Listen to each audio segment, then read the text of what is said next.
নামাজের শুরুতে ছানা পড়তে ভুলে গেলে নামাজ হবে কিনা? আপনি ভালো থাইকেন বলা কি শিরক হবে? জানাবেন দয়া করে। বিয়ের পর স্ত্রীকে ছেড়ে দূর প্রবাসে থাকা কতদিন পর্যন্ত জায়েজ আছে? আমার ওপর কারো বদনজর থাকলে আমি কিভাবে বুঝবো? এর থেকে পরিত্রাণ পাওয়ার উপায় কি? মহিলাদের নামাজের সময় পায়ে মোজা পরা কি আবশ্যক? চুলে দাড়িতে কলম করা যাবে কিনা? দয়া করে জানাবেন। কোন পাখি গায়ে পায়খানা করলে কি নাপাক হবে? এই অবস্থায় কোনো নামাজ পড়া যাবে কি? শাশুড়িকে না জানিয়ে শ্বশুরবাড়ি থেকে নিজের মায়ের জন্য কিছু আনলে কি গুনাহ হবে? তোষক, জাজিম বা এ জাতীয় জিনিস যেটা ধোয়া সম্ভব নয় এমন জিনিসে বড় ধরনের নাপাকি লাগলে পবিত্র করবো কিভাবে? রাগের মাথায় আমার স্ত্রীকে বলেছি তুমি চলে যাও, একথা বললে কি তালাক হবে? আমার তালাক দেওয়ার নিয়ত ছিল না। স্বামী মারা গেলে সেই স্বামীর জন্য স্ত্রী কি দোয়া করতে পারে? কি কি আমল করলে স্বামী কবরে শান্তিতে থাকবে? মসজিদে প্রবেশের পর 2 রাকাত সালাত আদায় করতে হবে, এটা 4 রাকাত সুন্নত নামাজের সাথে নিয়ত করা যাবে কিনা? আসুন আর বিলম্ব না করে আপনাদের প্রশ্নের উত্তর দেওয়ার পালায় আমরা প্রবেশ করি। এমনি শাহিন আপনি লিখেছেন, বিয়ের পর স্ত্রীকে ছেড়ে দূর প্রবাসে থাকা কতদিন পর্যন্ত জায়েজ আছে? যতদিন পর্যন্ত স্বামী স্ত্রী উভয় গুনাহ থেকে বেঁচে থাকতে পারবেন ততদিন পর্যন্ত জায়েজ। আর যখন মনে হয় যে এতদিন থাকলে তাদের দ্বারা অনেক গুনাহ হয়ে যাবে, তারা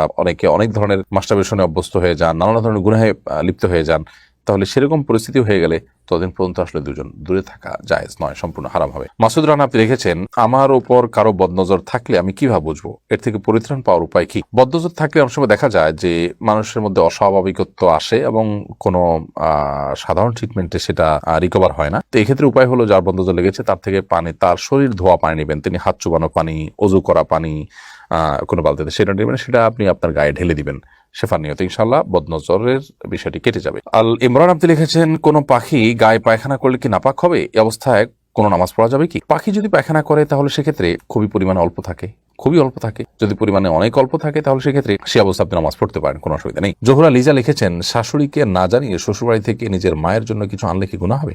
শ্বশুরবাড়ি থেকে আপনি যা আনছেন এটা মালিককে, যদি এমন হয় যে সেটা শ্বশুরবাড়ির জিনিস, আপনি সেটা মালিক না, তাহলে সেটা তো আপনি আনলে অনৈতিক হবে, গুনাহ হবে। আর যদি আপনার জিনিস আপনি আনেন এবং সেক্ষেত্রে শাশুড়িকে না জানিয়ে আনলেন, তাতে কোনো অসুবিধা হবে না। আল আমিন মাহমুদ আপনি লিখেছেন, তোষক, জাজিম বা এ জাতীয় জিনিস যেটা ধোয়া সম্ভব নয় এমন জিনিসে বড় ধরনের নাপাকি লাগলে পবিত্র করবো কিভাবে? যেভাবে হোক পবিত্রতা, সে নাপাকির চিহ্ন দূর করে ফেলবেন, এটাই হবে তার পবিত্রতা। সুমাইয়া মজুমদার আপনি লিখেছেন, মহিলাদের নামাজের সময় পায়ে মোজা পরা কি আবশ্যক? না, পায়ে মোজা পরা আবশ্যক নয়, তবে পায়ের উপরের অংশ অনেক ওলামা ইকরাম ঢাকাকে আবশ্যক বলেছেন। সেজন্য টাকনুর নিচে এরকম লম্বা পোশাক পরতে পারলে ভালো, যাতে করে পুরো পায়ের পাতা ঢাকা যায়, উপরে অংশ ঢাকা যায়। কিন্তু পায়ের পাতার আপনার নিচের অংশ অর্থাৎ পায়ের তালু, সেটাও ঢেকে ফেলতে হবে মোজা পরে, এমনটি বাধ্যবাধকতা নেই, যদিও অনেক আমাকে সেটাকে বাধক বলে মনে করেন। জুবাইর আহমেদ আপনি লিখেছেন, দাদির সাথে নাতির বিয়ে হয়েছে মর্মে একটি খবর ভাইরাল হয়েছে, খবরটার সত্যতা শতভাগ নিশ্চিত নয়। আমার প্রশ্ন হলো, সত্য হলে এটা শরীয়ত সম্মত কিনা? আল্লাহ মাফ করুক, এরকম যদি কেউ করে থাকে সেটা অবশ্যই গুনাহ এবং হারাম। এ বিয়ে মোটেই বিশুদ্ধ হয়নি এবং এটি ফাসিদ, বাতিল। দাদির সাথে নাতির কোনো বিয়ে হতে পারে না, কারণ দাদি এবং নাতি একে অন্যের মাহারাম এবং তাদের সাথে আজীবনের জন্য বিবাহ বন্ধনে আবদ্ধ হারাম। দাদি মানে হলো বাবার মা, যদি বাবার মা হয়ে থাকেন তাহলে সেক্ষেত্রে তার সাথে বাবার মতো, মায়ের মতো শ্রদ্ধার সম্পর্ক, সেখানে বিয়ে করা কোনো অবস্থাতে জায়েজ নেই, হারাম।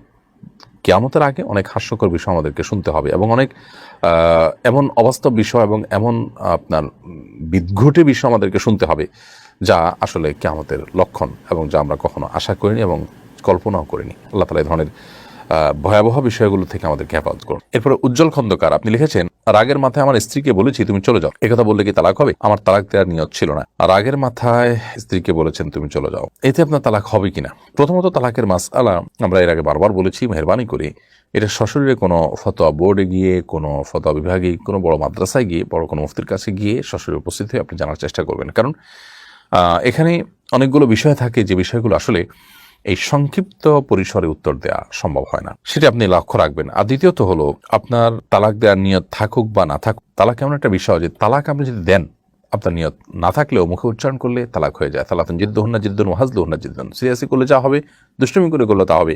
এরকম 3টি বিষয়ের একটি হলো তালাক। সাব্বির হাসান আপনি লিখেছেন, মসজিদে প্রবেশের পর 2 রাকাত সালাত আদায় করতে হবে, এটা 4 রাকাত সুন্নত নামাজের সাথে নিয়ত করা যাবে কিনা? যাবে। আপনি 4 রাকাত সুন্নত নামাজ আদায় করছেন, সেটাকেই মসজিদে প্রবেশের নামাজের নিয়তের সাথে ইনক্লুড করতে পারেন, সেক্ষেত্রে 2টা পারপাসই একসাথে সার্ভ হতে পারে। তুহিন ইসলাম আপনি লিখেছেন, স্বামী মারা গেলে সেই স্বামীর জন্য স্ত্রী কি দোয়া করতে পারে? কি কি আমল করলে স্বামী কবরে শান্তিতে থাকবে? স্বামী মারা গেলে সে স্বামীর জন্য অবশ্যই স্ত্রী দোয়া করবেন, স্ত্রী মারা গেলে স্বামী দোয়া করবেন, করতে পারেন বরং করা উচিত। এবং একে অন্যের জন্য সবচেয়ে বড় যে আমলটি করবেন তা হলো দোয়া, আল্লাহর কাছে ক্ষমা প্রার্থনা করা যে আল্লাহ আপনি তাকে মাফ করে দিন, তাকে জান্নাত দান করুন, তার ভুল ত্রুটি ক্ষমা করে দিন, তার পক্ষ থেকে সাদাকা করা যেতে পারে, দান করা যেতে পারে, যে আল্লাহ এই দানটা আমি দান করলাম, এটার সবটা আমি চাই আপনি তাকে দিন। সে সাথে মৃত ব্যক্তির তরফ থেকে যে সমস্ত ইবাদতগুলো করা যায়, ওমরা করা যায়, হজ করা যায়, সে সমস্ত ইবাদতগুলো আর যেগুলো আছে সেগুলো আমরা করতে থাকতে পারি। ডক্টর মোহাম্মদ মিরাজুল ইসলাম আপনি লিখেছেন, চুলে দাড়িতে কলব করা যাবে কিনা দয়া করে জানাবেন। কালো কলব করা চুলে দাড়িতে এটা জায়েজ নাই। নবী করিম সাল্লাল্লাহু আলাইহি ওয়াসাল্লাম বলেছেন যে গাইয়িরু হাদা শেইব, তোমরা তোমাদের চুল দাড়ি পাকা পেকে গেলে সেগুলোকে, এই পাকাগুলোকে কালারফুল করো, অন্য কালার পুরো রূপান্তর করো, তবে ওয়াজান্নাবু সাওয়াদ, তবে তোমরা কালো কালার থেকে বেঁচে থাকবে। অর্থাৎ কালো কালার লাগিয়ে নিজের কে ইয়াং প্রমাণ করা, এটা এক ধরনের অসততা।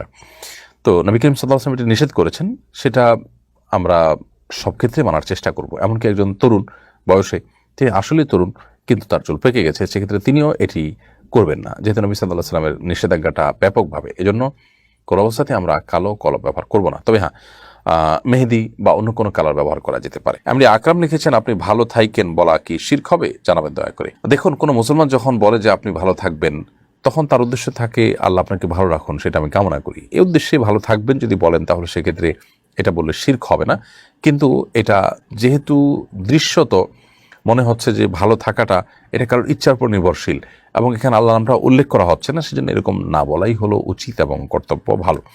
কারণ হলো, আপনি যখন বলবেন যে আল্লাহ আপনাকে ভালো রাখুন, তখন সেক্ষেত্রে আল্লাহর নামটা আপনি মুখে উচ্চারণ করবেন। উজ্জ্বল করার জন্য আল্লাহর নামটা কেন, যথাসময় আল্লাহর নামটাকে উল্লেখ করার চেষ্টা করব।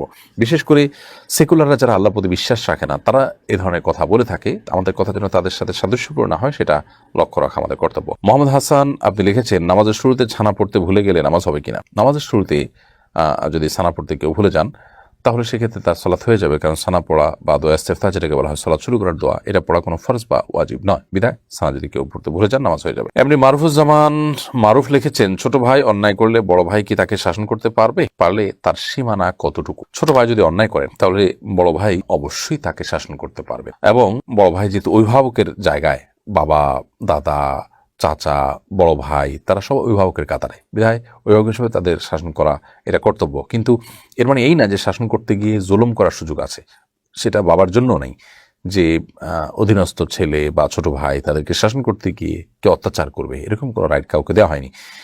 এখন এখানে তাকে শাসন করা যেতে পারে। এখন জুলুম কাকে বলা হবে? জুলুম বলা হবে যখন সীমানা ছাড়ানো বলতে, যদি তাকে ধরুন 10টার বেশি বেত্রাঘাত করে, তাহলে সেক্ষেত্রে শরিয়ার কোনো হদ এটা লঙ্ঘন করলে সর্বনিম্ন 10 বেত্রাঘাতের কথা বলা হয়েছে, অর্থাৎ এটা ক্রস করা যাবে না।